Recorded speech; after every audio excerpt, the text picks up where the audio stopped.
Well, it's looking like we have another unit in for a CAT scan. This one's going to be a very deep CAT scan. Does it check out? Is that okay?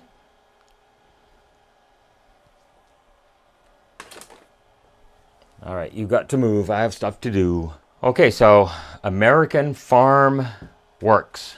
Maybe I can get the angle just right. There it is. American FarmWorks 30 miles electric fence controller. Low impedance output, 1.2 output joules, 1.6 stored joules. And let's go ahead and zoom in on this just a little bit. There's the part number. And CAT scan's going to happen again. Part number EAC30MNAF-R1. Patent number, blah, blah, blah. Fence okay. Little light right there.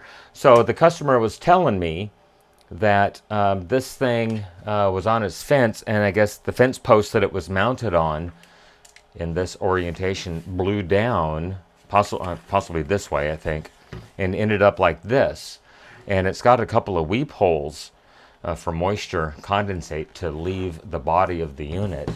And he says he plugged it back in and it stopped working after that. I don't need your tail right now. You stay over here. Sorry.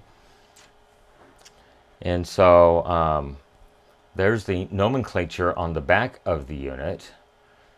Test the controller while it is disconnected from the fence line. Use a voltage tester made for testing electric fences. What the hell is that? Sorry, what the heck is that? Distributed by Tractor Supply. I'm going to guess made in China. No, assembled in USA. What the freak? Anyhow, look at that. Torx screws. Are they tamper-proof or regular? No, I think they're just regular Torx. But that keeps 3% of the people out of this unit. So before I even plug this thing in, I do not have an electric fence tester. But I just want to open it up, see what makes it tick. I've always wondered what happens in one of these things. So give me just a moment. Sorry, I'll get the back off or the front, whichever comes off, and we'll move forward from there. One moment.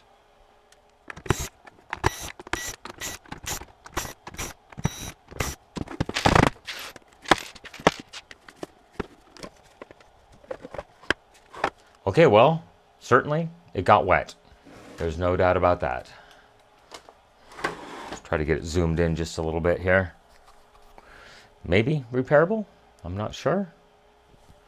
So there's the back side. So it looked like it sat in this orientation.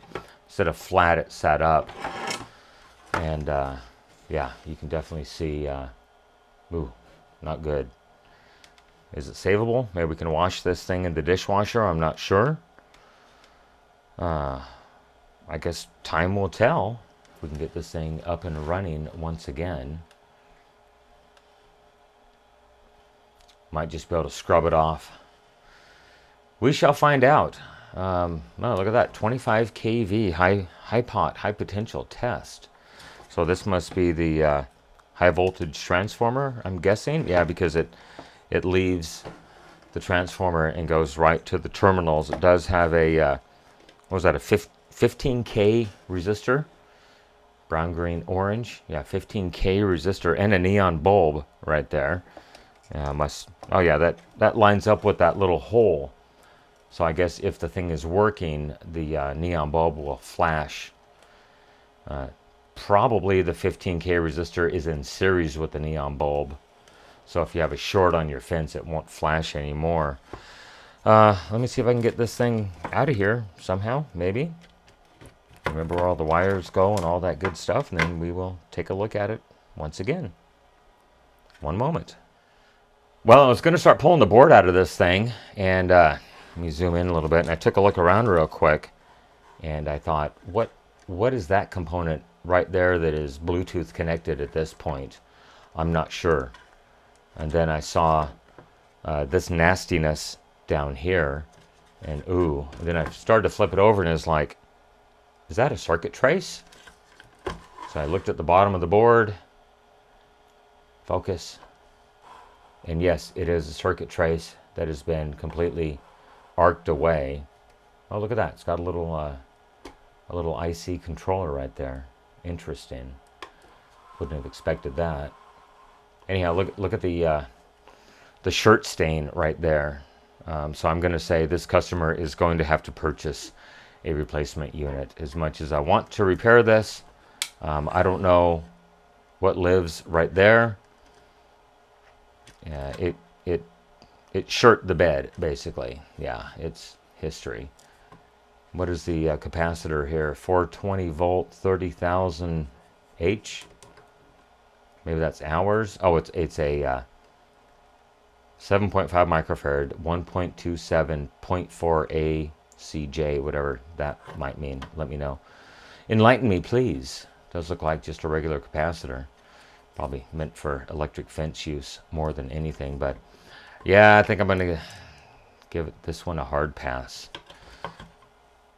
Remember, with your help, we can try to keep these things out of the landfill, out of the recycle bin, and out of the e-waste facility. Everyone have a great day. Once again, thank you so much for watching. Bye-bye.